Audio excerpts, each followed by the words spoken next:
جایی میتونه باشه.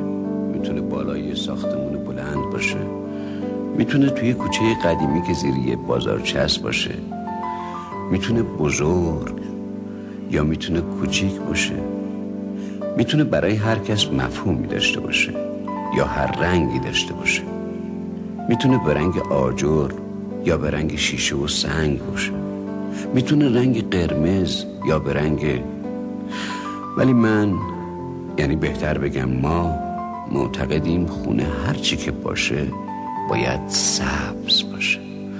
بله، سبز و همیشه سبز.